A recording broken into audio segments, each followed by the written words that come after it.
Now today in the shop, we're going to try to get the next step done on the MV Augusta belly pan.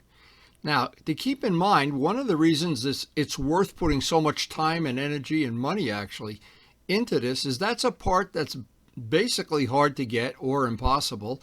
And if you do get it, it might not even be in as good a shape as the one you have. In all collector bike parts, you're always up against a rock and a hard place until you know what you're getting.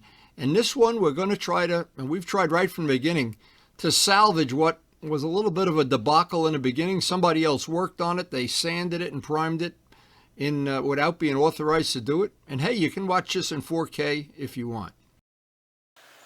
Now, last night, Vlad dropped off some silver paint for the belly pan on the MV. And by the way, for people that are not following the channel, this is V32. That means we're working on Vlad's project, the 32nd video of this year. It started out to be 3 restorations. It turned into 5. Multiple problems with fish eyes on the carbon fiber parts. And the biggest one is this belly pan, getting the matching paint and making it compatible. So I'm going to do, before we even get into the video, what we're going to work on today, I'm going to have to prep this up. I have to deal with another thing. There's a big storm coming this way. So I'm hoping we don't have any damage to the farm or whatever. But I'm going to get down the shop and prep these parts up right now. Now I'm still working on a tentative solution for these older parts. These are really old parts and they've got a problem with fish eyes. We're working on a solution for that. We've tried several things that haven't worked. We may be going to the nuclear option, but that's not for today. Today I'd like to get this belly pan prepped. So the day started off with dark clouds, looking like it's going to rain any minute. The fish don't seem to care. They just go underwater so they don't get wet. So this is the paint that Vlad, he had to go out to Long Island to get this. It looks like it's a Brooklyn Lexus or whoever made it. I don't know. See, here's the thing. I don't know, again, what the compatibility of this paint is with the paint that's on the MV Augusta. Now, some people new to paint might not understand what the compatibility means. Compatibility means you start with a part. The primer, the color, the trim color, and the clear are all compatible. They all bond well. They don't interact in a funny way that makes it look like alligators. The problem with the MV Augusta, there are incompatibility issues right from day one. So this is the original part, and here's the 2 things that we have to deal with. The lettering goes into the part that we're painting here, and that lettering can't be off, up or down, crooked, sideways. So lining up the lettering is critical. Number 2, what's critical is this is a silver paint that has no, I call it sparkles, but it's flake. And it's very, very fine. I think they mixed this with what I call silver paste. When I used to do work for Brodak Dope, the silver paste was one of the pigments that we used. So it looks like that would be easy to do. And you think, wow, that'd be easy, just go buy that paint. Well, we bought the paint from several different, well, Glad bought it, including MV Augusta and Colorite and somebody else and he even had water-based paint. We did a test on a test part, not one of them matched. So today we have what I hope is another adventure. It was made in Italy, and the paint obviously was not a problem. But here's what happened. He took this to a fellow in Brooklyn. The fellow backmasked this with tape, and then for some reason he was going to fix the bottom of it. He reprimed the whole thing and repainted it in a way that it didn't match at all. And now we're married to these tape edges. Now, had he brought the part and it was brand new, I could have done this in a little bit different way, but I'm married to this now because there's a paint edge there. And I'll never, if I try to re-backmask this, I'll never get that edge even close. I've learned that lesson the hard way. So he has another belly pan, and I'm going to try to show the way I would have done this. See, there's 2 places on here, and because they were already painted over it, the paint on that edge is like a little step, and that's what makes this job even more difficult. But the first thing is the compatibility. And I know if you can see here, this paint did not like the paint that was underneath it. It didn't lay down right. It didn't dry right. And that's just maybe something other than a compatibility issue. But the things I've done in my painting career, that always means you use two different kinds of paint that weren't friends. So the first step on this is going to be mix up some soapy water and using 400 grit, sand this, detail it out. We have to get an edge on it, but right to that tape line, even right up to that, and that's going to be time consuming. This is going to take much longer than you think it would. Whenever I've done this in the past, it eats up a lot of time. So we're going to use 400, wet and dry, and get some sanding blocks so we can get in the edges and around the corners, and hopefully by the end of the day have this part all prepped. And if the storm hasn't arrived yet, maybe even get it in prime, but I have a feeling the storm is already dark clouds out there now. Just a few drops of any kind of dish detergent and warm water, and we'll be ready to start sanding. So the first thing I'm going to do is using a soft block through all the flat areas. Anything I can do that's flat like this will give it a little etch. And we're going to have to seal this with some primer sealer. And the whole idea of this is not to build up a big paint edge around that. And I'm going to try to sand right up to that tape line. But these big flat parts, this is kind of routine, just ordinary, try to get it flat, try to get it nice and smooth, no defects of course. And I hope when he gets the other belly pan, he already has it, that then he can take the better of the two. And we'll see if this one, or you can sell the other one or whatever. But anyway, Vlad and I have been through so many adventures with these restorations. The BMW that we finished already, or hopefully finished. But the thing with restoration work, you never know when you run into a minefield. And this part wasn't even in the original 3 restorations, but we're going to try to make a good recovery on it. And once I get this sanded flat, we'll have to see how the weather is. And everything I do in this shop revolves around the weather. Whether it's the winter or the summer or whatever. I usually try not to paint in the summer, but you just never know. And you never know, Vlad has already had issues where he crashed his track bike and I had to do it in the middle of the summer. And Karen was not real happy about that either. Now, I'm not really sure if you can see what I'm dealing with all of this, but this is what I want to have the whole part look like that.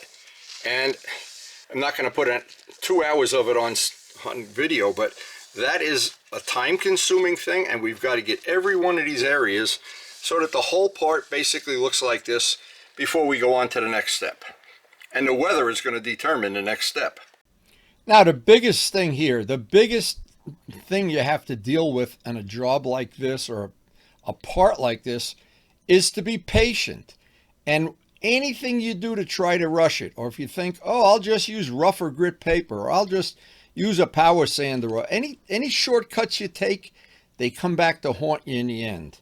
And in this case, and I'll explain why, when you paint anything silver, silver is a unique, and so is gold. You see every speck of every defect in it. When we used to paint the model planes that were winning all the concourse awards, every one of them, everyone got painted silver first, and you sanded down the silver because it showed you all the little mistakes. And that was just common technology in modeling. Well, in motorcycling, you don't really have a whole lot different. There's little defects in this paint. And the fella that sanded this all down in Brooklyn, he didn't do a job that I would have been happy with. But again, we're going to try to correct as much of this as we can. The idea of this is, and I know that people complain the videos get too long. Well, I try not to leave out any steps. And I try to get, this is a lot of video here. I condensed it down and try to shorten it up. But just to give you the idea that this did not go down in a half an hour or something. This is a lot of cups of coffee here. But in the end, the goal is, in the end, that part is perfectly flat. Because any little defects in there, when I put the silver on, and I'm going to have to prime this with primer sealer before I put the silver on. Because we know we got a compatibility issue down in that second or third paint job, the Brooklyn paint job, let's call it that. But here's the problem, that I don't want to have all the work I put into this part so far, and I put on this paint that Vlad got from Long Island, and then I still have a compatibility issue. Oh my God. So I'm going to make sure I hope that I get this primer sealer on and that's going to solve the problem, we hope. But if it doesn't, again, every time you run into a major problem like this on a restoration, you always try the easiest and or cheapest thing first. Then that doesn't work, you try the one that's like a little more money, a little more time. But then at the very end, there is a nuclear option on this. And that is to sand it all back down to plastic. And I don't want to have to do that, especially with those stickers on there. Or there has been somebody actually that out, and thank you, I don't remember the name. They sent me an email, they'd be willing to make the stickers if I had a computer file. Well, I don't have a computer file. So even that's not possible. We'd have to find somebody with this bike and make a computer file of the stickers. Oh, and then the color wouldn't match. So saving those stickers is such a critical part of this job. If we didn't have those stickers on there, oh, this would have been done 2 months ago. Now, a part you don't see right away on the video is how many times I've gone by and how many paper towels I've used to just wipe this off. And then what I'm doing as I'm wiping it off, I'm looking for the little spots I still want to sand. Sanding them, then wiping it off again. Sand it, wipe it off again. Because in the end, I want this whole part to be flat. And if it's not, when I go to put the primer and or the silver on, I'm going to see these little errors, and I don't want to see the errors. Now, this little tool is a little wood tool that I used in modeling. It's got a little pointed edge. And now, when I'd be doing a model airplane, a lot of times this would be one of the critical steps to get in there and around the lettering or the paint edge, get in there and get that little corner flat, and that a tool like that. And it doesn't matter if you use a rubber like a polywog, they call them polywogs in bodywork, or you make your own little tool out of a piece of wood, a hardwood, a lollipop stick, a paint stick. You want to have a pointed edge, and that pointed edge lets you get down into all the little valleys. I call it the little nooks and crannies, and it's so critical to get that done now. And it's always the amount of patience you're willing to take to do this right. And it's just such a shame that this was masked off with masking tape. They could have used one of the clear materials that they're very common in auto body work now. But this made the job such an extra amount of work. Now, the other thing, once that tape comes off, I hope it's going to come off relatively good and leave a nice edge. But a lot of times, masking tape doesn't. And that's ordinary masking tape. That's not the real special stuff that leaves a nice edge. But again, we're married to it. And when you don't have a choice, again, here's the whole thing. Wipe it off, find some more mistakes. Wipe it off, find some more mistakes. These little tape, that little piece of tape that's flapping around there, I got to trim all that off. Because what'll happen, in the middle of painting it, that'll blow off and wind up in a paint job. So masking tape that's not a great way to do it. There are better ways to do it. And I think when we do if we do the other belly pan in a similar way, and I still have to mask the stickers, I'll show another method that I've used that John Pothier shared with us years ago. Sent me some of it's clear material, and you can, with sharp razors, you can do a really nice job. Now, this is Sickens M600, and as somebody, I think Paul said, that can never gets empty. Paul, I keep refilling it because I just like having that old can. I don't know why. I do have a couple gallons of that left in inventory, but you can't buy it in New Jersey anymore. The Save the Planet people put the kibosh on that. When I buy it, I have to buy it from Pennsylvania and pay some exorbitant shipping, so that's a problem. But New Jersey, but our planet is clean here in New Jersey. Just look around. You don't have to worry. So by the time the day was at the end and I normally would be ready to paint, well, it was raining pretty hard and it looked like it was going to rain for the rest of the day. So we did get the part prepped and we are ready as soon as we get time in the shop. Time in the summer is the most valuable thing we have, and we don't really ever try to plan around the weather. The weathermen lie like a rug. So once that's all cleaned up with degreaser, you can see, and I'm not sure you can really see, I tried to get right up on the edge with that little sanding block, and I think we're going to have good luck with this, but as you can see, the weather didn't cooperate today. It didn't cooperate at all, in fact. But now the final thing is going to be, is that color going to match when we get a chance to paint? We're going to need a painting day to find that out. But we're moving along, and Next painting day we get, we're going to try to get that and see if we can match that silver. And boy, if you look at this, and I look up at this, and I think, and we still have the whole Moto Guzzi project yet to do. There's still, I don't know where the parts are in Italy or who knows, Uzbekistan. Anyway, we got to clean up the shop. This has been a heck of a day. Now, this took a lot more time than you would think to get around those letters. Now, this whole job, this whole thing, had we not had to deal with the lettering, would have been a tenth the amount of time this is.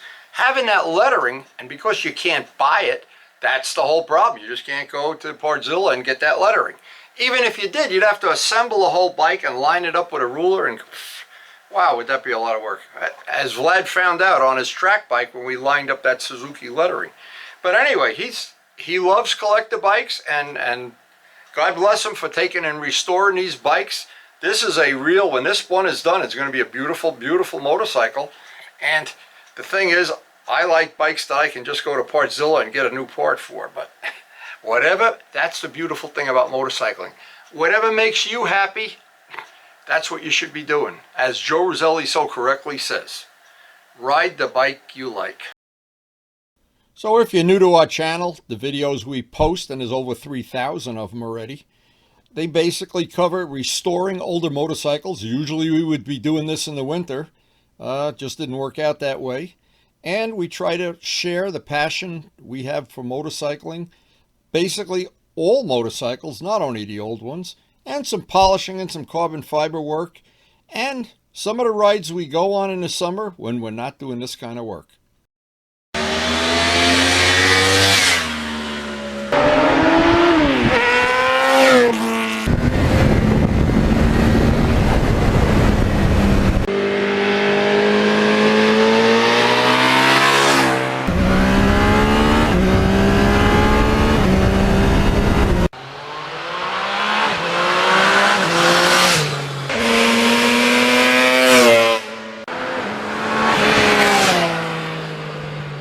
And thanks so much for watching.